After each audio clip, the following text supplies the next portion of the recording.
नमस्कार साथियों, स्वागत है आप सभी का आपकी अपनी पाठशाला पर। मैं हूं अंकित अवस्थी। आप है मेरे साथ में एक ऐसे विषय पर चर्चा करने के लिए जो कि भारत के लिए काफी नकारात्मक साउंड हो रहा है।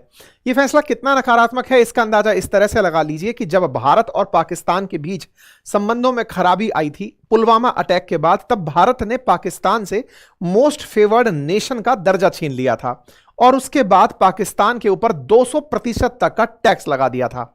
साथियों, दुनिया में व्यापार को सुगम बनाने के लिए वर्ल्ड ट्रेड ऑर्गेनाइजेशन नाम से एक संगठन है। उस वर्ल्ड ट्रेड ऑर्गेनाइजेशन में लगभग 164 सदस्य हैं और उन 164 सदस्यों ने एक दूसरे को व्यापार में सुविधाएं देने के लिए अलग अलग प्रकार के तमगे दे रखे हैं, बैजेस दे रखे हैं कि तुम मोस्ट फेवर्ड नेशन हो, यानी कि आपसे व्यापार करके हमें अच्छा लगेगा। इस प्रकार से जिन देशों के साथ व्यापार करके दूसरे देशों को अच्छा लगता है वो उन्हें अपने अपने तरह से टैक्स में रियायतें देते हैं और इन टैक्स की रियायतों में मोस्ट फेवर्ड नेशंस को मिलने वाली टैक्स रियायतें अच्छे स्तर की कही जाती हैं। कि अगर आपने किसी देश से कहा कि आप हमारे लिए मोस्ट फेवर्ड हैं, यानी कि आपको सबसे ज्यादा हम वैल्यू देते हैं, तो ऐसे में मोस्ट फेवर्ड नेशन का उस देश को दर्जा दे दिया जाता है। इस मोस्ट फेवर्ड नेशन के दर्जे को हाल ही में भारत और स्विट्जरलैंड के बीच में खत्म होता पाया गया है। स्विट्जरलैंड ने भारत को मोस्ट फेवर्ड नेशन के दर्जे से बाहर कर दिया है और कहते हुए भारत पर 10% टैक्स लगा दिया है। मतलब एक प्रकार से यह समझिए कि यह भारत के खिलाफ एक बड़ा फैसला स्विट्जरलैंड का कहलाता है। अब लेकिन इससे फायदा किसको होगा? यह घटना घटी क्यों? आफ्टर ऑल नेस्ले विवाद क्या था जिसके चलते यह कहानी आई? ये सारी बातें अब आपको हम बताएंगे। चर्चा शुरू करते हैं नेस्ले से। साथियों, आप में से कभी ना कभी किसी ना किसी ने बचपन से लेकर अभी तक नेस्ले के प्रोडक्ट्स का कंजप्शन जरूर किया होगा। नहीं किया है तो देख लिया होगा। ये नेस्ले के प्रोडक्ट्स हैं। संभवतः आप में से बहुत से लोगों ने इसकी मैगी, किटकैट, ये तमाम प्रकार की चीजें यूज की होंगी और नहीं की हैं तो नेस्कैफे की कॉफी आती है। ये तमाम प्रकार की जो चीजें आपको यहां पर दिख रही हैं, इन प्रोडक्ट्स को जब आप देखते हैं तो इन प्रोडक्ट्स के कंजप्शन से आप समझ सकते हैं कि नेस्ले कितनी बड़ी कंपनी है। लेकिन यह भी समझ लें कि यह कंपनी स्विट्जरलैंड की है। स्विट्जरलैंड की यह कंपनी दुनिया में बहुत बड़ी कंपनी है और यह कंपनी भारत में लंबे समय से काम कर रही है। स्विट्जरलैंड की इस कंपनी के चलते ही स्विट्जरलैंड ने भारत से MFN यानी कि मोस्ट फेवर्ड नेशन का दर्जा ले लिया है और उसके पीछे का बड़ा कारण बताया है सुप्रीम कोर्ट का एक जजमेंट। अब यहां पर सुप्रीम कोर्ट कहां से आ गई? क्या सुप्रीम कोर्ट की बात नेस्ले को इतनी बुरी लगी कि उसने भारत के साथ संबंध तोड़ लिए, या फिर यह कहा जाए कि सुप्रीम कोर्ट के फैसले को मानने से ही स्विट्जरलैंड ने इनकार कर दिया? क्या हम यह कह सकते हैं कि भारत एक सॉवरेन कंट्री होते हुए भी हम इस बात के लिए बाध्य हैं कि यह हमारे बारे में क्या सोचते हैं? आइए एक एक करके सारी बातें बताते हैं। फिलहाल के लिए इतना जान लें कि स्विट्जरलैंड ने MFN यानी मोस्ट फेवर्ड नेशन का दर्जा भारत से छीन लिया है, कहते हुए कि आपका जो सुप्रीम कोर्ट है उसने हमारे नेस्ले के खिलाफ फैसला दिया था। आपने गलत फैसला दिया इनकी नजर में, इसलिए हमें लगता है कि आपके साथ व्यापार करते समय हमें मोस्ट फेवर्ड का आपके साथ रिश्ता नहीं रखना चाहिए। तो क्या ये भारत के लिए बहुत बेइज्जती की बात है? देखिए, शब्द सुन के तो वाकई में बड़ी बेइज्जती की बात है। क्यों? क्योंकि आपको कोई भी स्टेटस दिया हुआ हो वो आपसे वापस ले लिया जाए तो ये अपने आप में ही एक बड़ी शर्म की सी बात होती है। लेकिन इस शर्म में नुकसान किसका है, ये कैलकुलेशन बड़ी बात है। और ये क्या हमें पता नहीं था? क्या हमारी सुप्रीम कोर्ट को नहीं पता था? क्या भारत सरकार को नहीं पता था? पता था तो हमने अब तक कोई कुछ क्यों नहीं किया? ये सारी बातें एक एक करके समझने लगेंगे, है ना? तो शुरू करते हैं शुरू से ही। तो फिलहाल के लिए 1 जनवरी से यह फैसला लागू हो जाएगा और ऐसा लागू होते ही मोस्ट फेवर्ड नेशन का दर्जा मतलब हटते ही हमारी कंपनियां जो वहां पर काम कर रही हैं उनके ऊपर 10% का टैक्सेशन लगने लगेगा। स्विट्जरलैंड नाम तो सुना ही होगा क्योंकि जनरली स्विस वॉच और स्विट्जरलैंड की बैंक खाते ये अक्सर हमारे देश में चर्चा में रहते हैं। हमारे देश में तो यही कहा जाता है कि जितना काला धन है वो स्विस बैंक में दुनिया का जमा है। हमारे भी भारत के बड़े बड़े नेताओं और उद्योगपतियों ने हो सकता है अपना धन स्विस बैंक के खातों में जमा रखा हो। तो हमारे देश में स्विट्जरलैंड काफी चर्चाओं में है। अच्छा, साथ साथ चर्चाओं में होने का और भी बहुत से कारण हैं। आल्प्स की पर्वत पहाड़ियां हैं, घूमने के लिए टूरिज्म डेस्टिनेशन बढ़िया मानी जाती है, तमाम प्रकार से आप इसे जानते हैं। यह एक लैंडलॉक प्रकार का कंट्री है, यूरोप के बीच में फंसा हुआ छोटू सा कंट्री है। यहां पर आप इसे देख सकते हैं। इसके ही किनारे एक और छोटू सा देश लिंचेस्टाइन है, फ्रांस है, इटली है, ऑस्ट्रिया है, इन सबके साथ में दबा हुआ एक लैंडलॉक कंट्री है। इसके इस आदेश की फिलहाल चर्चा हो रही है। हमसे इसने मोस्ट फेवर्ड नेशन यानी कि डब्ल्यूटीओ में हमें पसंद जो करना था उसे इसने इनकार कर दिया कि हम पसंद नहीं करेंगे। इस पूरी कहानी में एक किरदार और है। जिस तरह से एमएफएन आप बार बार सुन रहे हैं, एक किरदार को और जान लें और वो किरदार है OECD, organisation of economic cooperation. अब ये क्या है उसकी भी हम चर्चा करेंगे, लेकिन फिलहाल WTO क्या है यह समझ लीजिए। देखिए, जब दुनिया में सेकेंड वर्ल्ड वॉर खत्म हुआ, जब वर्ल्ड बैंक और IMF की स्थापना होने लगी, तब यह तय हुआ कि आपस में देश दुश्मनी ना करके व्यापार करेंगे और इसके लिए एक एग्रीमेंट हुआ जिसे GATT यानी कि agreement on trade and tariff कहा गया। जो GATT एग्रीमेंट है वही 1995 में बदल करके WTO के अंदर कन्वर्ट हुआ। तो इसीलिए इसे 1995 से कैलकुलेट किया जाता है कि ये 1995 से चला आ रहा है और इसका मुख्यालय जिनेवा यानी स्विट्जरलैंड के अंदर ही है। इसी के अंदर देशों को मोस्ट फेवर्ड नेशन का दर्जा दिया जाता है। 164 देश एक साथ बैठते हैं व्यापार को सुगम बनाने के लिए और वो एक दूसरे को एक टैग देते हैं कि आप हमारे मोस्ट फेवर्ड हुए, यानी कि आपको हम इतने देशों में सबसे ज्यादा चाहते हैं। ऐसे में इन मोस्ट फेवर्ड नेशंस को सीमा शुल्क के अंदर, यानी कि एक देश से दूसरे देश में अगर कोई सामान जा रहा है तो उसमें बहुत ज्यादा रियायतें दी जाती हैं। सदस्य देश जो बाकी देशों की कंपनी है उनकी लाइसेंस प्रक्रिया में भी छूट देते हैं। मतलब ऐसे समझिए कि अगर आपको MFN का दर्जा मिला हुआ है तो एक तो टैक्स कम लगता है, दूसरा आपको यहां पर लाइसेंस अगर लेना हो तो वो भी आसानी से मिल जाता है। जैसे भारत ने पाकिस्तान को दे रखा था, पाकिस्तान ने भारत को नहीं दे रखा था, ठीक है। रूस को अमेरिका ने दे रखा था लेकिन बाद में उसको छीन लिया। हमने पाकिस्तान से 2019 में छीना और उसके ऊपर 200% टैक्स लगा दिया था। ऐसे ही US के द्वारा MFN का दर्जा रशिया को दे रखा था लेकिन इस वॉर के बाद में उसे छीन लिया गया। अक्सर ये पेनलाइज करने के लिए दिया जाने वाला मतलब वो है कि दर्जा छीन लिया साहब हमने पेनल्टी में। जैसे आप सोचिए ना, भारत और पाकिस्तान के बीच में जो पुलवामा के बाद के हालात हुए उसके बाद हमने उससे दर्जा छीना।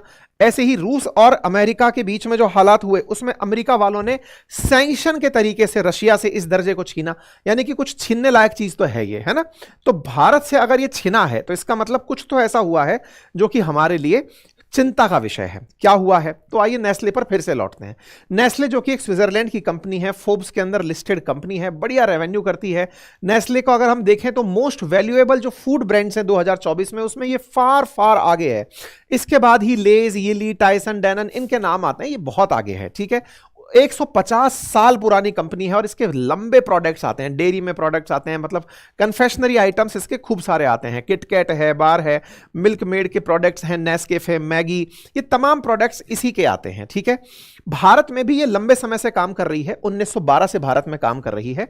इसकी भारत में लगभग 8 फैक्ट्रियां हैं जिनकी और 4 ब्रांचेस ऑफिस हैं जो यहां पर काम कर रहे हैं, ठीक है।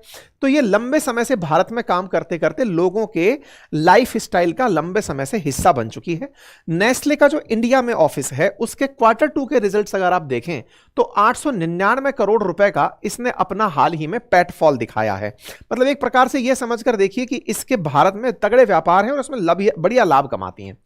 अगर हम भारत के अंदर पैसा बनाते हुए इनके ब्रांड्स देखें तो ये केवल और केवल बेवरेजेस से यानी कॉफी वगैरह से ही 2400 करोड़ रुपए का साल में व्यापार कर लेते हैं। ऐसे ही ये मैगी और केचप वगैरह बेच करके 5800 करोड़ रुपए का व्यापार करते हैं। कन्फेक्शनरी आइटम्स जैसे किटकैट है, मिल्की बार है, मंच है, 3100 करोड़ का कारोबार। ऐसे ही मिल्क प्रोडक्ट्स के अंदर सेरेलैक है या मिल्क मेड है, उससे 7800 करोड़ का कारोबार। यानी कि कुल मिलाकर अगर आप देखें तो इनका कारोबार लगभग 20,000 करोड़ का भारत के अंदर साल का है जो भारत से ये बनाते हैं। अब सुप्रीम कोर्ट बीच में कहां से आ गई? क्या कोई मैगी विवाद जुड़ा हुआ है क्या? नहीं। असल में 2023 में हमारी सुप्रीम कोर्ट ने एक फैसला दिया था। फैसला देते हुए यह कहा था कि आपको हमारे देश में जो लाभ कमा रहे हो इस पर टैक्स देना पड़ेगा और वो टैक्स है 10%। जब आप इतना कमा रहे हो तो टेक्निकली हम लोगों के दिमाग में क्या आएगा? एक विदेशी कंपनी हमसे इतना पैसा कमा रही है, हमें क्या मिल रहा है? तो हमें क्या मिल रहा है? तो हमने इनसे 10% का लाभांश पर टैक्स मांग लिया। लाभांश क्या है? मान लो कि आपने इतना व्यापार किया, इसमें आपका खर्च हुआ, उस खर्च को हटा दो, जो बचा, जो आपका लाभ बचा कुल मिलाकर, उस लाभ में से आप हमें 10% टैक्स दे दो। इन्होंने कहा सर 10% नहीं, हम 5% दे सकते हैं। अब आप पूछेंगे क्या बार्गेनिंग है क्या? हमारे देश के अंदर हम लोगों से तो कोई बार्गेनिंग नहीं करता। सरकार ने कहा कि बच्चों को पढ़ाना चाहते हो? बोले हाँ पढ़ाना चाहते हैं। पढ़ाना चाहते हो पढ़ा लो, लेकिन 18% जीएसटी दे दो। मतलब आप देश के लिए पढ़ाई जैसा नोबल काम करना चाह रहे हो, उस पर भी जीएसटी दो और जो लाभ कमाओ उस पर की आप जाकर के टैक्स दो। तो हमारे देश में तो शिक्षा तक पे से व्यापार कोई वसूली नहीं छोड़ती। तुम इतने नवाब कहां से आ गए? तो नवाब साहब ने यहां पर डिमांड क्या रख दी कि 10% की जगह 5% ही हम लाभ पर टैक्स देंगे। अब इस पर लॉजिक क्या दिया नेस्ले ने वो सुनो। लॉजिक ये दिया कि सर हम ओईसीडी कंट्री हैं और ओईसीडी कंट्रीज में कुछ और देश जैसे स्लोवानिया, लिथुआनिया और कोलंबिया भी हैं। आपने उन देशों पर 5% टैक्स लगाया हुआ है, उनके लाभांश पर जो टैक्स है वो 5% लगाया हुआ है, लेकिन हम पर आपने 10% टैक्स लगा रखा है। तो सर बात यह है कि ओईसीडी कंट्रीज के साथ एक जैसा व्यवहार होना चाहिए। अब ये ओईसीडी कंट्रीज क्या हैं? असल मायने में दुनिया के अंदर जो विकसित राष्ट्र हैं, जो व्यापार का लगभग 80% कंट्रोल करते हैं, वो 38 देश हैं। उन 38 देशों ने अपना एक संगठन बना रखा है जिसका मुख्यालय पेरिस में बना रखा है। ये तय करते हैं कि दुनिया का व्यापार कैसे हो, दुनिया के साथ हम किस तरह से चलें। 38 देश हैं। इन 38 देशों में हाल ही में 2 देश शामिल हुए थे 4-5 साल पहले। उनमें से एक देश का नाम था कोलंबिया और एक का नाम था लिथुआनिया। ये देश जब शामिल हुए तो इनको भारत की तरफ से पहले ही 5% ही टैक्स का ऑफर किया हुआ था कि आपके साथ अच्छे से आगे चलेंगे, आपकी कंपनियों को लाभ में हम 5% ही टैक्स की वसूली करेंगे। स्विट्जरलैंड ने डिमांड करी कि आप इनको तो 5% दे रहे हो और हमें 10% देना पड़ेगा। यह नाइंसाफी है। हम दोनों ओईसीडी कंट्री हैं, आपको हमारे साथ एक जैसा बर्ताव करना चाहिए। यह वो वाली बात हो गई जैसे हमारे देश के अंदर आरक्षण को लेकर के जनरल कास्ट वाले लोग जाकर बैठ जाएं और ये कहें कि नहीं साहब हमको भी इतना 27% आरक्षण चाहिए, या हमको भी 14%, 15% आरक्षण चाहिए, हमें भी प्रमोशन में रिजर्वेशन चाहिए। तो फिर आपके दिमाग में जो बेसिक प्रश्न आएगा वो ये आएगा कि भाई आप ऑलरेडी बहुत ज्यादा आगे निकल चुके हो, आपको रिजर्वेशन की जरूरत नहीं है। रिजर्वेशन को उन लोगों को लाभ दिया जा रहा है जिन्हें समानता के लिए आगे बढ़ाया जा रहा है। जो पिछड़े गए हैं उनको आगे लाने के लिए रिजर्वेशन दिया जा रहा है। रिजर्वेशन लग्जरी नहीं है, नीड है, जरूरत है। उसको लाओगे तभी देश में समानता ला पाओगे।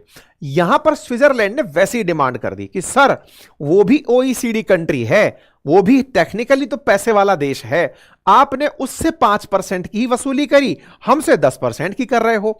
बस इस बात को लेकर के ये हमारे खिलाफ हो गया। स्विट्जरलैंड ने हमारे साथ में कहा कि आप हमारे साथ वो धुबात नहीं कर सकते, चूंकि ये दोनों देश 2020 में ही लगभग मेंबर बने हैं। एक 18 में बना, एक 20 में बना है ओईसीडी मेंबर। ऐसे में 2021 में नेस्ले दिल्ली हाईकोर्ट पहुंच जाता है और कहता है कि सर देखो उनके साथ ऐसा है तो मेरे साथ भी 5% ही टैक्स लोगे। दिल्ली हाईकोर्ट इस बात को सुनकर परमिशन भी दे देती है। ठीक है भाई, इनको 5% टैक्स देने के ऊपर कह देते हैं, परमिशन दे देते हैं। ये तो सब सही चलता रहा, लेकिन इनकम टैक्स विभाग जो भारत का है वो पहुंच गया सुप्रीम कोर्ट। उसने कहा सर ऐसी कोई अधिसूचना निकली हुई नहीं है जिसमें हम यह कह दें कि इनके साथ डबल टैक्सेशन अवॉइडेंस एग्रीमेंट के तहत इन्हें 5% ही डिविडेंड पे टैक्स देना होगा। हमारे इनकम टैक्स एक्ट में यह लाइन मेंशन नहीं है। हम तो इनकम टैक्स वाले हैं, पूरा वसूलेंगे। इनकम टैक्स वाले नेस्ले से पूरा पैसा वसूलने पहुंच गए। डबल टैक्सेशन यानी कि कंपनी 2 देशों के अंदर है तो उनमें से एक जगह ही टैक्स दे, और टैक्स दे तो कितना टैक्स दे, इस तरह के एग्रीमेंट जनरली 2 देश करके चलते हैं। इस बात को लेकर के इनकम टैक्स विभाग ने सुप्रीम कोर्ट ले गया और कहा कि सर देखो हमारे पास भारत सरकार की तरफ से कोई आदेश नहीं है कि इस कंपनी से 5% टैक्स लिया जाए। आपका आदेश अगर हम माने तो हमारे लिए दिक्कत हो जाएगी। सरकार से कहकर एक एक्ट में संशोधन करवा दो, इनकम टैक्स एक्ट में संशोधन करा दो। अब बॉल किसके पाले में आ गई? भारत सरकार के। क्या कि भारत सरकार एक अपनी तरफ से अध्यादेश जारी करे या फिर एक एक्ट में संशोधन करे, इनकम टैक्स एक्ट के अंदर लाइन डाल दे कि भाई स्विट्जरलैंड के साथ में 5% टैक्स लिया जाएगा, उसको एक सेक्शन के अंदर डाल दिया जाए।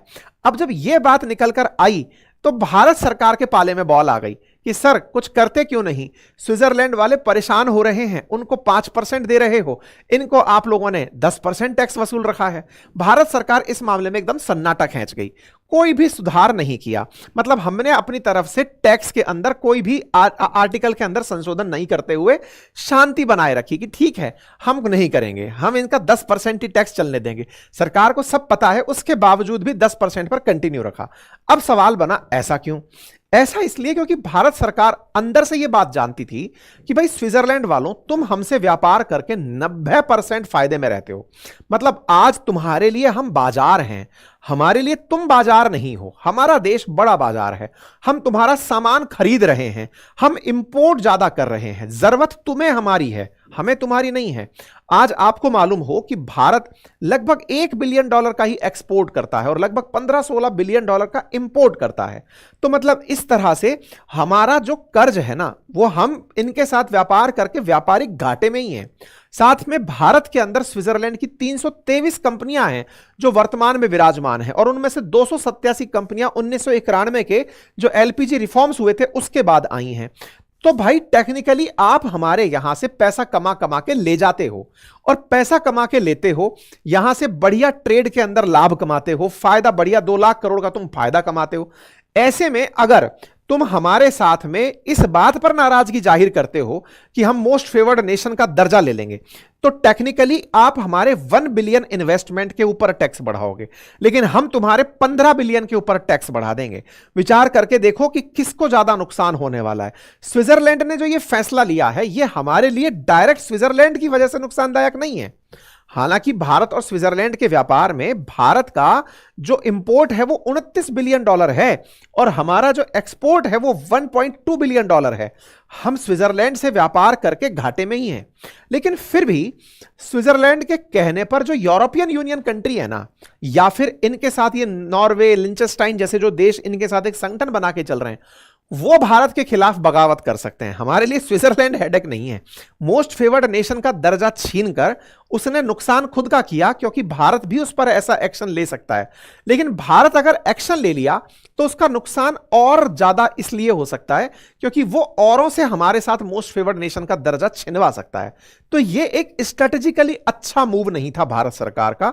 5% टैक्सेशन को वो कैसे मैनेज करती, वो उसके बारे में डिसाइड करना चाहिए था, क्योंकि अल्टीमेटली भारत अपना मतलब मैक्सिमम जो है ना गोल्ड इंपोर्ट स्विट्जरलैंड के थ्रू कर रहा है। मतलब इनसे जो सामान मंगा रहे हैं उसमें अधिकांश सामान हमारा गोल्ड है। आप इधर देखें तो 2022 में हमने $17 बिलियन का इनके साथ व्यापार किया है, और 17 में से हमने इंपोर्ट $16 बिलियन के कराए हैं। और 2023 के अंदर अगर हम आधे साल की ही बात करें तो उसमें $10 बिलियन का केवल इंपोर्ट रहा है। तो अब टेंशन इस बात की है कि स्विट्जरलैंड जो है वो यूरोपियन मुक्त व्यापार संघ के अंदर भी है, जो हाल ही में भारत आया था और कहकर गया था कि हम $100 बिलियन का निवेश करेंगे आपके देश में। तो मुद्दा यह है कि स्विट्जरलैंड उन देशों में भी शामिल है। किन देशों में? जो भारत के साथ व्यापार करना चाहते हैं, आइसलैंड, लिंचेस्टाइन, नॉर्वे और स्विट्जरलैंड। तो ये देश जब भारत के साथ व्यापार करना चाहते हैं, $100 बिलियन का इन्वेस्टमेंट करना चाहते हैं, और भारत की तरफ से इन्हें टैक्स में लाभ नहीं मिला, तो हो सकता है कि ये एफडीए आने में दिक्कत खड़ी करें। लेकिन ये तभी दिक्कत खड़ी करेंगे जब भारत स्विट्जरलैंड से एमएफएन का दर्जा छीने। अब आप पूछेंगे क्या भारत छीन सकता है क्या? तो देखो, भारत ने छीना सा ही रखा हुआ है। बोलो क्यों? क्योंकि 5% औरों को दे रहा है, भारत उससे 10% वसूल ही रहा है। तो 10% वसूल करके वो हम पर भी तो 10% ही लगा रहा है ना। तो स्विट्जरलैंड हमारी कंपनियों पर 10% टैक्स लगा रहा है क्योंकि हम उनकी कंपनियों पर 10% टैक्स लगाते ही हैं। तो एक प्रकार से वो शाब्दिक रूप से हमारा ज्यादा नुकसान पहुंचाया है, मॉनेटरी रूप से हमारा इतना नुकसान नहीं हुआ है। हम तो 10% ही पहले से वसूल रहे हैं जब से हमारे देश में स्विट्जरलैंड की कंपनियां चल रही हैं। तो अब बड़ा सवाल फिर बनता है, तो क्या भारत स्विट्जरलैंड के बीच में व्यापार घटेगा? तो आंसर यह है कि स्विट्जरलैंड का तो जितना चला आ रहा था उतना ही चलेगा, लेकिन हमारी कंपनियां जो उनके यहां काम कर रही हैं उनका हो सकता है काम घटे। उनका काम घटना भारत का नुकसान है। क्यों? क्योंकि जब ज्यादा टैक्स लगेगा तो सर्विसेज महंगी मिलेंगी स्विट्जरलैंड के अंदर। जब सर्विसेज महंगी मिलेंगी तो कोई हमारी सर्विसेज क्यों लेगा, किसी और की ट्राई करेगा। ऐसे में हमारा नुकसान उस तरह से है। तो क्या भारत सरकार को इस विषय पर पहले ही सोच लेना चाहिए था? तो शॉर्ट टर्म में तो आंसर है यस, भारत सरकार को ओईसीडी कंट्रीज का अगर ऐसा एका है तो यह पता होना चाहिए था कि इन सब देशों को एक जैसा बेनिफिट देना होता है। लेकिन अगर आपको पता होते हुए भी आपने नहीं किया तो यह आपकी आधिकारिक रूप से देरी है, जिसका नुकसान दो देशों के रिलेशन में पड़ रहा है। आप सोचिए ना, इस विषय के ऊपर कितना ज्यादा बवाल दुनिया में कट सकता है कि देखो स्विट्जरलैंड ने भारत से एमएफएन का दर्जा छीन लिया। एक तरफ हम बात करते हैं कि दुनिया में भारत का रुतबा बड़ा है, 5वीं बड़ी इकोनॉमी बनी है, और वहां एक देश आपसे कह रहा है कि आप मेरी तरफ से मोस्ट फेवर्ड अब नहीं बचे। मतलब ये वैसी चीज है कि आज आप पाकिस्तान से नाराज होकर एमएफएन का दर्जा छीनते हैं, अमेरिका रशिया से नाराज होकर छीनता है, और आपसे यूं ही मजाक में छीन लिया गया। तो यह भारत के लिए एक गलत चीज है। इस पर आवश्यकता है कि हमें समय रहते हुए इस चीज को वापस से बहाल करना चाहिए। सही है कि हम उसके ऊपर और टैक्स लगा सकते हैं, हम भी छीन लेंगे, लेकिन उस रार में बहुत सारी दिक्कतें हैं, प्रोग्रेसिव नहीं कहलाएंगे आप। खैर, बाकी सरकारों में बुद्धिजीवी लोग बैठे हैं, वो डिसाइड खुद का खुद कर लेंगे। तो उम्मीद है कि आपको यह जानकारी समझ में आई हो तो आपके हिसाब से इस पर क्या राय होनी चाहिए कमेंट बॉक्स में लिखें। जानकारी पसंद आई हो तो लाइक शेयर जरूर करें। और साथियों, कल से हमारा स्टॉक मार्केट का फाउंडेशन बैच शुरू हो रहा है। कल शाम से क्लासेस शुरू हो जाएंगी। जिन्हें भी इसमें अपनी एनरोलमेंट करनी है जाकर तत्काल प्रभाव से कर लीजिए। एप्लीकेशन का लिंक कमेंट बॉक्स में लगा दिया है। इस कोर्स के आने से पहले आपके मन में जितने भी क्वेश्चन आंसर्स हैं, उसके लिए जस्ट अभी मैंने बीबीके यानी कि बातें बाजार की जो यूट्यूब चैनल है, उस बातें बाजार की यूट्यूब चैनल पर आपके लिए एक क्वेश्चन आंसर सेशन रखा है। आप तुरंत उसमें पहुंच जाइए। मैं भी पहुंच रहा हूं आपके सवालों के जवाब देने के लिए, ठीक है। बाकी मैं एक चीज यहां याद दिला दूं, जो भी इस कोर्स को लेना चाहते हैं ले लें, क्योंकि विद इन 4 और 5 डेज, मतलब बुधवार तक शायद, जिस दिन 7 दिन हमारे लॉन्च किए हुए हो जाएंगे, उस दिन हम इस कोर्स की फीस को 999 की जगह 1999 करने वाले हैं, है ना। तो अभी ये स्टार्टिंग ऑफर है, तो 1999 इस महीने रहेगा इसका रेट, और आगे से फिर ये 4999 में कन्वर्ट हो जाएगा, ठीक है। तो जिन्हें भी इसमें एडमिशंस लेने हैं, क्योंकि हमें मतलब बहुत अच्छा रेस्पॉन्स इसका मिला है, और इस अच्छे रेस्पॉन्स के साथ हम नहीं चाहते कि हम बहुत ज़्यादा भीड़ इकट्ठी करें, तो हम पहले ही आपको बता दे रहे हैं कि इसे शायद हमने बृहस्पतिवार को इसको लॉन्च किया है, तो बृहस्पतिवार तक ये 999 रहने वाला है, उसके बाद में ये 1999 हो जाएगा, ठीक है। चलिए, तो फिलहाल के लिए इतना ही। कोर्स लेने की अगर आप इच्छा रखते हैं तो आप जाकर उसे ज्वाइन कर लें। जो भी मन में क्वेश्चन आंसर है उसके लिए आप हमें अभी बातें बाजार की पर ज्वाइन कर लें। Thank you so much.